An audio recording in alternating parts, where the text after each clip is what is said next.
안녕하세요. 성균관대학교 성균나노과학기술원 세인트 그리고 나노공학과에 소속된 전일 교수라고 합니다. 반갑습니다. 저희 연구실은 차세대 나노 소재를 개발하고 있고요. 이를 다양한 에너지 및 광전 소재에 응용하여서 자원 고갈, 에너지, 환경 문제 등을 해결할 소재와 소자 기술, 그리고 4차 산업혁명 시대의 선두를 점할 수 있는 기술 구현을 목표로 하고 있습니다.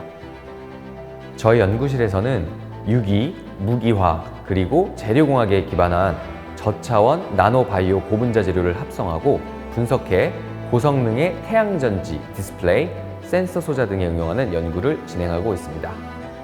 이 중 최근 특허로 등록된 사례도 있는데요. 탄소로 캡슐화가 이루어진 금속 나노 입자를 재활용해서 세계 최초로 광전 소자에 도입했습니다. 불순물로 취급받던 물질을 친환경적으로 업사이클링하여 광학적 특성을 증대하는 물질로 가치를 높인 것이죠. 탄소 나노튜브를 합성하기 위해서는 필수적으로 촉매 역할을 하는 금속 물질이 필요합니다.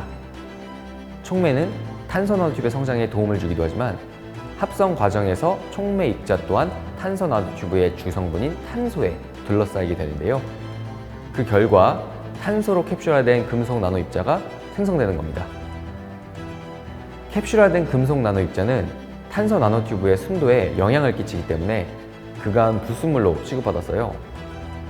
이 때문에 불순물인 캡슐화된 금속 나노 입자를 분리 추출하여 버리거나 생성을 최소화시키려고 많은 연구진들이 노력해왔습니다.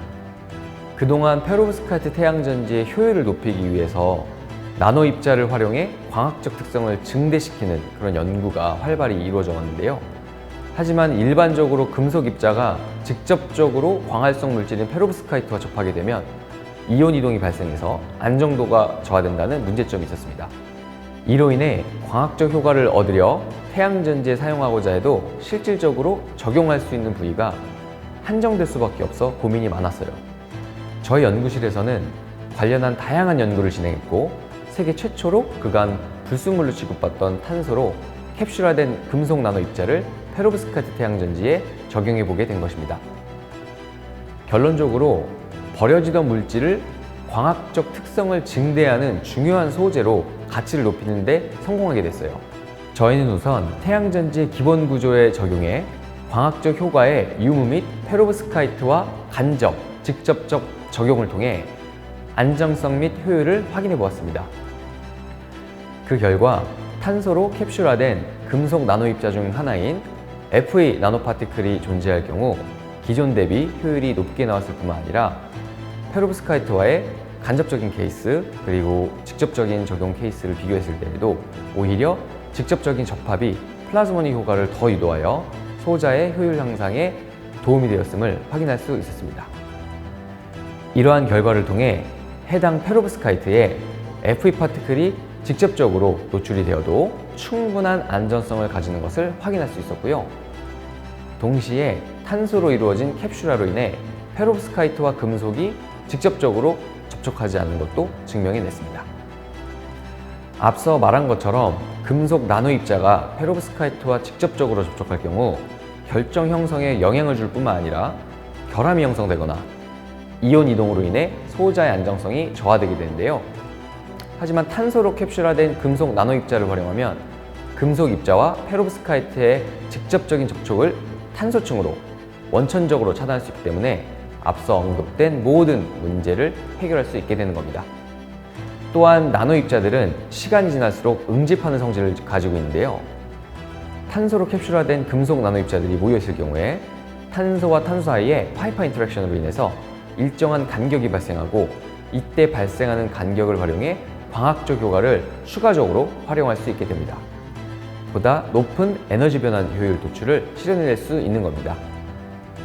뿐만 아니라 탄소로 캡슐화된 금속 나노 입자는 응집체의 크기를 자유롭게 조정할 수 있어서 활용 가치가 매우 뛰어납니다. 그동안 산화가 잘 일어나 이전에는 사용이 어려웠던 금속 물질도 탄소층을 통해 금속 특성을 유지시킬 수 있게 만들어져서 값비싼 금속을 저렴한 금속 물질로 대체할 수 있게 됩니다.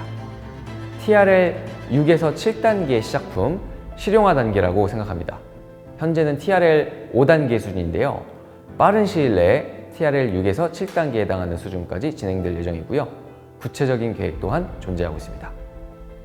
나노 소재 시장 규모는 2025년 약 150조 원 규모로 성장할 전망으로 예측됩니다. 연구진의 응용 분야인 소자로 분야를 한정 지어도 평균값 기준 2025년 약 511조 원 규모로 성장할 것으로 예측됩니다. 또한 현재 태양광이 기후변화에 대응하기 위한 필수적인 에너지원으로 꼽히고 있는데요. 태양광 에너지가 성장하면서 페로브스카이트 태양전지 시장도 커질 것이라는 예상이 많습니다. 국내뿐만 아니라 일본에서도 페로브스카이트 태양전지 상용화 추진에 서두르고 있는 만큼 전 세계 페로브스카이트 태양시장 규모는 늘어날 전망이며 연평균 성장률은 70.1%에 달할 것으로 예측되고 있습니다. 사실 지금 저희가 페로브스카이트 태양전지에 이 소재를 적용한다고 해서 태양전지에 대해서만 말씀드렸었는데요. 사실 이런 광전 증폭 효과 같은 경우에는 모든 광전 소재에 적용을 할 수가 있습니다. 예를 들어서 모니터나 아니면은 핸드폰, 스마트폰 여러 가지 전자제품에도 다 적용이 되기 때문에 페로브스카이트 기반의 전자제품에도 적용이 되고 페로브스카이트가 아닌 다른 전자제품에도 다 적용을 할 수가 있습니다.